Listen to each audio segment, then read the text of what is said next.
그러면 고대 국가 체제에서 중대 때가 신라의 전성기겠어요? 하대 때가 전성기겠어요? 중대 때가 전성기죠.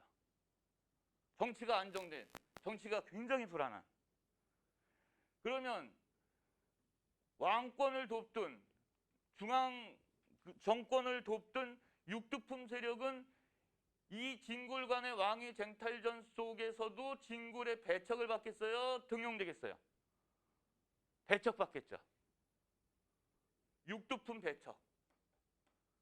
지네끼리는 싸우면서 육두품은 철저하게 배척해요. 그런데 그 당시 위 계층이지만 진골은 혈연적인 요소가 강하지만 육두품은 진골을 뛰어넘기 위해서는 실력을 닦은 상위 계층에서는 육두품이 지식인이거든요. 육두품 지식인 세력이 배척되면서 신라는 휘청휘청하는 거예요. 이해가요? 그러면 이 지식인 세력인 육두품이 에이, 신라에서는 도저히 내 꿈을 필 수 없겠다. 그리고 지금 같으면 미국으로 도망가자. 미국으로 망명 간다고 지식인들이, 대한민국의 지식인들이 대한민국에서 정치가 혼란하고 살기 어려우면. 옛날에는 당나라로 도망가겠죠. 망명 가겠죠. 참. 이해 갔나요?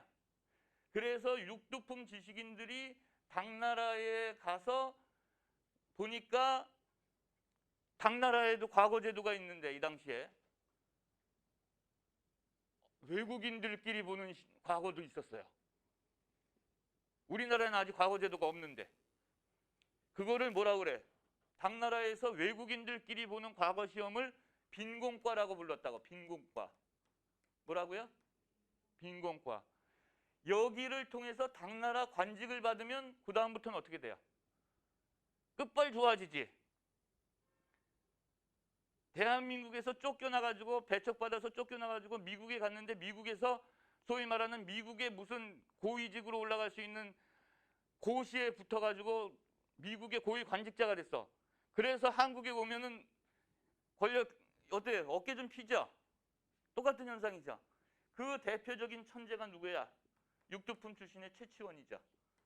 그래서 신라 하대 때 최치원이 그래서 유명한 거예요. 이해가요? 무슨 얘기인지? 자, 그러면 보세요. 정치적으로는 상대 진골 귀족 성골이 왕이었고 진골 귀족 세력들이 화백회의 상대 등을 장악해서 정치적 세력을 키운. 그랬다가 성골이 끊어지고 나서 진골 세력 중에 한 가문이 왕이 됐으니까 타 진골을 누르기 위해서는 왕이 된 진골 가문은 육두품과 손을 잡을 수밖에 없었고, 그래서 육두품이 왕권을 강화시키기 위해서 집사부를 구성을 했고, 그 우두머리인 시중은 지금의 국무총리 역할을 해서 권력을 강화시키는 역할을 했다. 그런데 하대로 가면서 왕권이 다시 낮아지는 것은 다시 진골 세력이 발호하면서 이게 원상복귀됐다. 이해가요? 이게 정치적 변화로 시험 문제에 출제하는데 1순위, 0순위예요. 0순위. 이해갔죠? 1학년 대신에. 그 다음에 경제적인 의미. 경제적 의미로는 자, 노급이나 시급이나 이렇게 읍자 똘림에 지금도 행정구역 명칭에 읍이 있어요. 무슨 군, 무슨 면인데 원래는 면의 중심지가 크다 그러면 읍이라고 그런다고. 하여튼 노급이니 시급이니 읍자가 붙은 토지는요, 귀족들한테 소유권까지 지급하는 토지를 노급, 시급이라고 그랬어요. 뭐까지? 소유권까지. 그러면 소유권을 지급받으면 예를 들어서 여기가 507호잖아요. 잘 들어.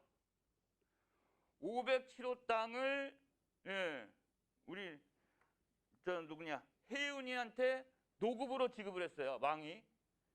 그러면 저 세 사람이 혜윤이 땅에서 사는 사람들이 되죠. 그런데 이 토지 소유권을 혜윤이가 가졌죠. 그러니까 저 세 사람은 혜윤이 땅에 살기 때문에 혜윤이가 지배할 수 있어요. 땅의 소유권을 가지면 그 땅에 사는 사람들까지 지배할 수 있는 권한을 갖는다고. 이해가요? 또 사유지니까 팔고 사고도 할 수 있겠죠. 완전한 내 재산이죠. 그러면 노급 시급을 왕이 귀족한테 지급하면은 귀족권이 강하다는 뜻이죠. 그래서 이 상대 때에는 주로 노급 시급은 잘 안 나와요. 예. 고일은 아직 구분할 필요 없고요. 노급이 크게 많았던 사회예요. 근데 왕권이 강화되려면 정치적인 세력도 세력이지만 진골 귀족의 경제적 부를 뺏으면 되겠죠. 그러면 누구한테 아부해야 돼? 왕한테 아부해야 되잖아. 그걸로 노급을 몰수해요. 귀족들의 노급을 국가가 걷어들여. 그래서 신문왕 때 기록을 보면 노급 폐지라고 나와요. 노급 폐지 관료전의 지급이라고 나오거든요. 교재에도 있을 거예요. 그러면 노급 폐지되면 왕권이 강화되는 거 이해했어요? 어? 노급이 폐지되면 당연히 왕권은 강화되겠죠. 그 대신에 관료전을 지급한다는 건 무슨 뜻이냐? 관료라는 게 지금 말로 공무원이라는 뜻이죠. 공무원은 대통령 명령에 따라서 수행하는 사람이죠. 그러니까 공무원이 많아지면은 공무원은 세습직이 아니기 때문에 왕권이 강화돼 약화돼? 강화되죠. 그러면 그 공무원한테 월급을 잘 주면 말 잘 듣죠. 그 월급 주는 땅이 관료전이에요. 그래서 이 관료전이라고 나오는 거는 고려나 조선에도 관료전이 나오니까 잘 들어요. 소유권을 주는 게 아니라 수조권만 주는 거예요. 뭐만 준다고? 수조권. 그럼 수조권이 뭐냐? 여기서 이해를 잘하면 수능 때 보는 의무 한국사 있죠. 그 거저먹기로 그냥 줄게. 수조권이라는 거는 소유권이 아니에요. 자, 이 500kg가 혜윤이가 받은 노급이었을 때는 소유권이죠. 근데 그거를 국가가 회수했어. 그리고 관직에 임명했어. 예를 들어서 보사부 장관에 임명했어. 그러면 공무원이 됐죠. 그럼 거기에 대해서 월급이 나와야죠. 500kg를 다시 줬는데 소유권을 주는 게 아니라 500kg에서 살고 있는 백성들이 1년에 한 번씩 농사져 가지고 국가에 뭐를 내? 세금을 내죠. 그거를 국가에 내는 세금을 대신 걷어가질 수 있는 권리만 주는 거야. 그게 월급이에요. 이해 갔나요? 백성이 국가에 내고 국가에서 공무원 봉급을 이렇게 주는 체제를 옛날에는 범위만 정해주고 국가에서 걷는 게 아니라 이 사람이 공무원이 직접 걷어갔다고.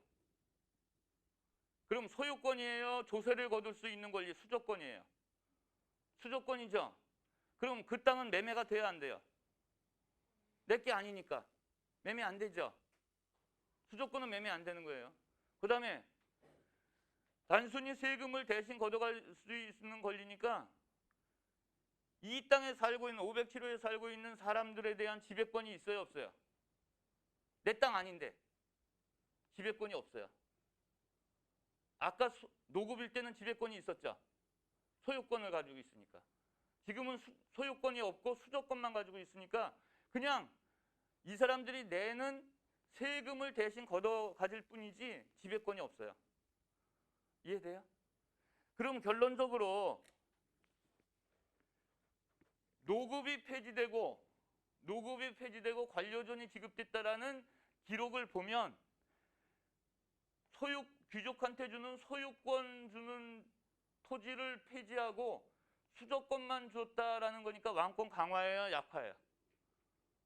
왕권? 강화죠. 엄청난 강화죠. 요게 신문왕조에 나와요. 이해 갔나요? 그 다음에 최고로